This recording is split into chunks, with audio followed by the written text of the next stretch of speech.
അപ്പോൾ ഇതെൻ്റെ ഒരു ചെറിയൊരു കൃഷിയാണ്. നമ്മുടെ പറമ്പിൽ ഒരു റൂം കെട്ടിയിട്ട് നമ്മളതിൽ മഷ്റൂം കൂണിട്ടിട്ടുണ്ട് കേട്ടോ.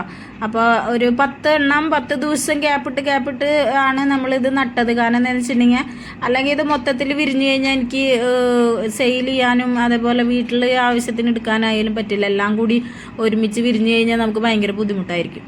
അപ്പോൾ അത് കാരണം കൊണ്ട് ഞാനിപ്പോൾ 10 വെച്ചിട്ട് 10 ദിവസം ഗ്യാപ്പിട്ടിട്ട് ആണ് ഇട്ടിട്ടുള്ളത് കേട്ടോ. അപ്പോൾ ഇതിലിപ്പോൾ ഫസ്റ്റത്തെ നമ്മളെ കൂണ് വിളവെടുക്കുകയാണ്. നല്ല രീതിയിൽ വിരിഞ്ഞിട്ടുണ്ട്. ഒരു 3-4 ദിവസം അടുപ്പിച്ച് ഇതിൽ നിന്ന് കിട്ടും. ഇത് കിട്ടിക്കഴിഞ്ഞ് വരുമ്പോഴേക്കും അടുത്ത ബാച്ച് വിരിയും കേട്ടോ.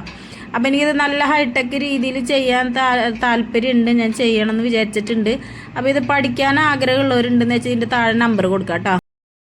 അപ്പം ഞാൻ ഈ ഒരു 2018 ഇവിടെ വന്നിട്ട് പാലക്കാട് വന്നിട്ട് അവിടെ IRTCയിൽ പോയി പഠിച്ച് സർട്ടിഫിക്കറ്റൊക്കെ കിട്ടിയിട്ടുള്ളതാണ്. അപ്പം നമുക്ക് എല്ലാവർക്കും ഉപകാരമാവണതാണല്ലോ. അപ്പോൾ ഞാൻ വിത്തന്നെ ഞാൻ തന്നെ ഉണ്ടാക്കാൻ വേണ്ടിയിട്ട് വെച്ചിട്ടുണ്ട്. അത് സെറ്റായി കഴിഞ്ഞിട്ടുണ്ടെന്ന് വെച്ചിട്ടുണ്ടെങ്കിൽ ഞാനിവിടെ വിത്ത് സപ്ലൈ ചെയ്യാം. അപ്പോൾ നല്ല രീതിയിൽ എല്ലാവർക്കും ഒന്ന് ക്ലാസ് എടുത്ത് കൊടുത്തിട്ട് അതിന് ശേഷം നമുക്ക് വിത്ത് സപ്ലൈ ചെയ്യാം. അപ്പോൾ ആവശ്യക്കാരുണ്ടെന്ന് വെച്ചിട്ടുണ്ടെങ്കിൽ എന്നെ വിളിച്ചാൽ മതി. ഒരു 10-15 ആളൊക്കെ ആയിക്കഴിഞ്ഞാൽ നമുക്ക് ക്ലാസ് എടുത്ത് കൊടുക്കാം. അതിന് ശേഷം വിത്തും ഞാൻ തന്നെ സപ്ലൈ ചെയ്യുന്നതാണ് കേട്ടോ.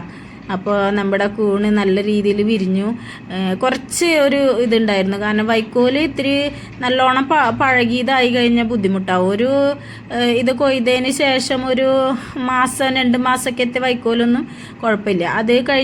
അത് കഴിഞ്ഞ് കഴിയുമ്പോൾ പിന്നെ വൈക്കോല് കേട് വന്നാൽ അതിൽ ഉള്ള കൂണുകൾ മുളയ്ക്കും. ഈ കേട് വന്ന കൂണുകൾ മുളയ്ക്കും.